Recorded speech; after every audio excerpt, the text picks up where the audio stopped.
Selamat pagi, Dokter. Selamat pagi, Chief Senior dan Residen sekalian. Perkenalkan nama saya Ali Aryono, saya Residen Urologi semester 4. Untuk pagi ini, saya akan membawakan EAU Reading dengan judul Non-Neurogenic Female LUTS untuk bagian di part diagnosis dan overactive bladder. Untuk LUTS sendiri, seperti yang kita ketahui, bahwasanya itu bisa dibagi menjadi tiga, tiga klasifikasi, maksudnya tiga jenis. Untuk di bagian storage, voiding, dan post micturition, di mana storage itu terdiri dari urgensi, frekuensi, nocturia, dan incontinentia. Untuk voiding sendiri itu terdiri dari slow stream atau weak stream, atau terus di EO juga menemukan adanya suatu splitting atau uh, BAK bercabang.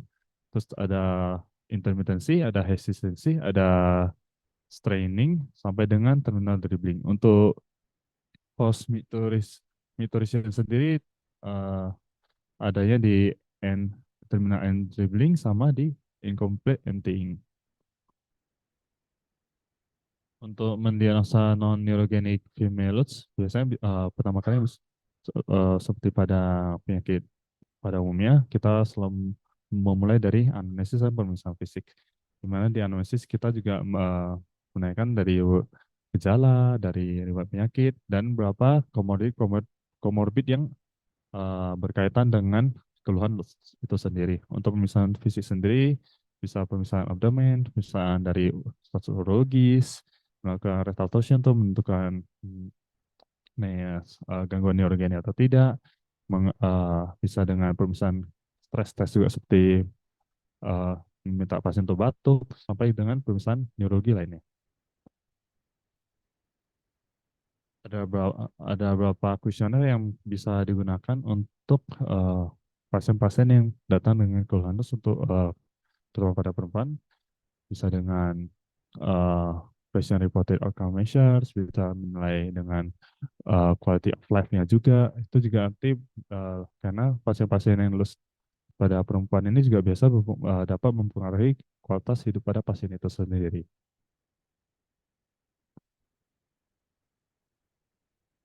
Uh, uh, Pada pasien-pasien lulus juga bisa kita edukasi pasien untuk melakukan bladder diaries, di mana bladder diaries ini merupakan suatu alat yang bisa kita gunakan untuk menghitung eh, frekuensi sama tingkat keparahan dilutes. Bisa dari dari frekuensinya, dari jumlah nocturianya, sampai dengan mungkin dari intake sama outtake atau dari volume BAK-nya sendiri. Pemisahan tambahan yang kita bisa lakukan yaitu dengan melakukan urinalisa, di mana kita untuk menekan suatu bagaimana salah satu gejala lus itu bisa diakibatkan oleh suatu infeksi. Di mana kalau dikatakan pada EAU hasil negatif pada pemeriksaan nitrit dan estracellulose itu dapat menyingkirkan kemungkinan adanya uh, LUTS akibat dari ISK atau bakteriuria. Pemeriksaan lain yang bisa kita lakukan pada pasien LUTS yaitu dengan menghitung PVR atau post-voiding residual volume, di mana secara definisi PVR itu merupakan jumlah urin yang masih tersisa dalam kandung kemih setelah pasien buang air kecil.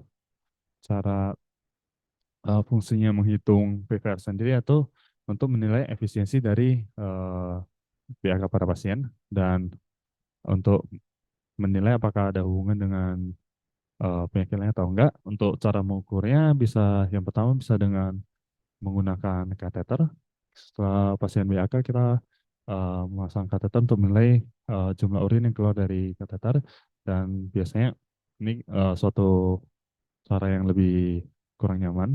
Dan cara lain yang bisa kita gunakan yaitu dengan menggunakan USG, di mana kita bisa menilai volume boli pasca BAK. Pemeriksaan lain yang bisa kita lakukan yaitu dengan urodinamik. Nah, eh, yang lainnya bisa dengan CPAP juga. Di sini tuh eh, pasien bisa PET test itu bisa dengan menampung eh, menampung urin. Bisa bisa dengan Pampers. Jadi kita bisa menilai misalnya pasien menggunakan Pampers dalam sehari itu bisa ganti berapa banyak seperti itu untuk menilai nanti ini lebih ke biasa lebih ke kontinensia pada keluhan kontinensia inkontinensia pada pasien. Jadi kita bisa menilai jumlah atau derajat keparahan dari inkontinensia pada pasien. Nah, ini permisalan lainnya yang bisa kita gunakan yaitu bisa dengan USG dan MRI. Ya, fungsinya sendiri kita bisa menilai eh, anatomi atau kelainan dari saluran kemih, bisa menilai adanya suatu prolapsus dari organ panggul, dan kalau MRI kita bisa menilai sampai dengan fistula, dan salah satu yang bisa kita nilai lainnya yaitu dengan menilai suatu inkontinensia urin, di mana kita bisa menilai mobilitas dari leher kandung kemih, kita bisa menilai sudut dari uretrovesikal, terus kita juga menilai bisa mengukur rotasi dari si uretra.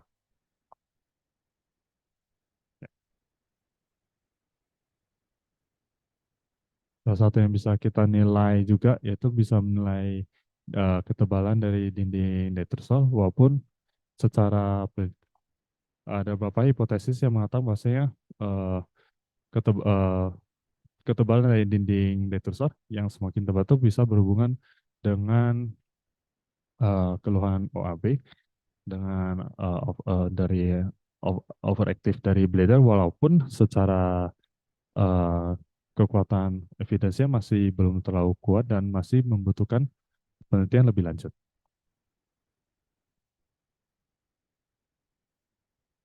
Ini salah satu imaging yang bisa kita lakukan yaitu MRI. Di sini kita bisa menilai dari mengevaluasi dari uh, pelvic floor-nya, kita bisa melihat apakah adanya suatu lapsus dari organ panggul. Kita juga bisa menilai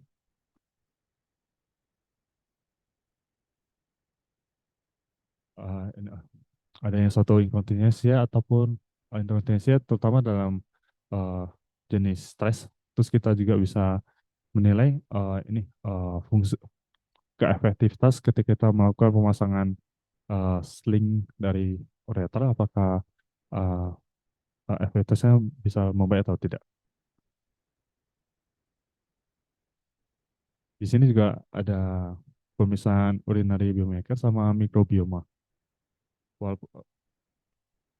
Untuk beberapa biomarker yang bisa digunakan untuk memeriksa OAB yang di yang sedang diperiksa, yaitu bisa dengan NGF, bisa pemisahan dengan BDNF, prostaglandin E2.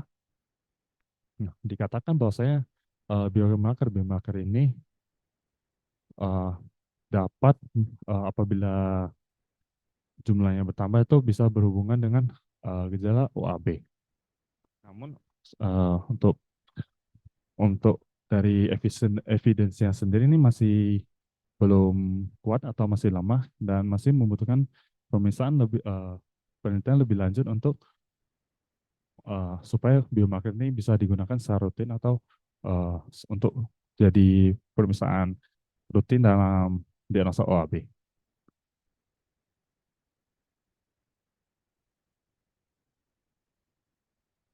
Ini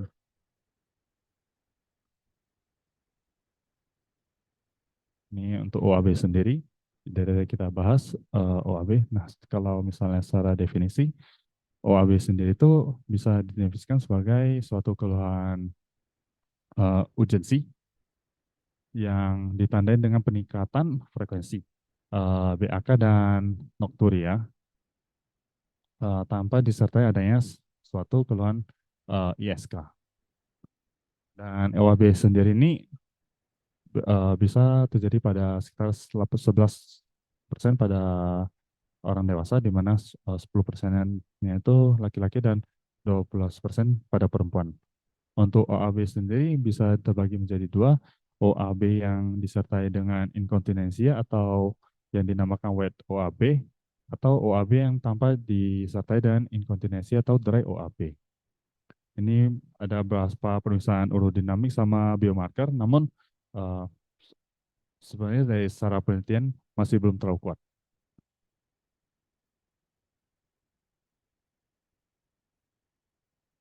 Untuk eh, komorbidnya sendiri, sebenarnya pasien-pasien OAB ini eh, terutama pada geriatri itu biasanya disertai dengan beberapa gejala komorbid lainnya seperti gagal jantung, gagal ginjal kronis, adanya penyakit diabetes, PPAK, penyakit neurologis lainnya, sampai dengan depresi ataupun sindrom metabolik. Untuk klasifikasinya sendiri, secara tata laksana bisa secara non farmakologi dan farmakologi. Yang non farmakologi bisa kita lakukan behavioral muscle training. Untuk yang farmakologi bisa dengan medikamentosa seperti pemberian antikolinergik ataupun beta 3 agonis. Ini contoh dari obat dari antikolinergik yang bisa sering ditemukan di pasaran itu solifenacin. Dan kalau yang beta 3 agonis yang di approve ada mirabegron sama pibegron.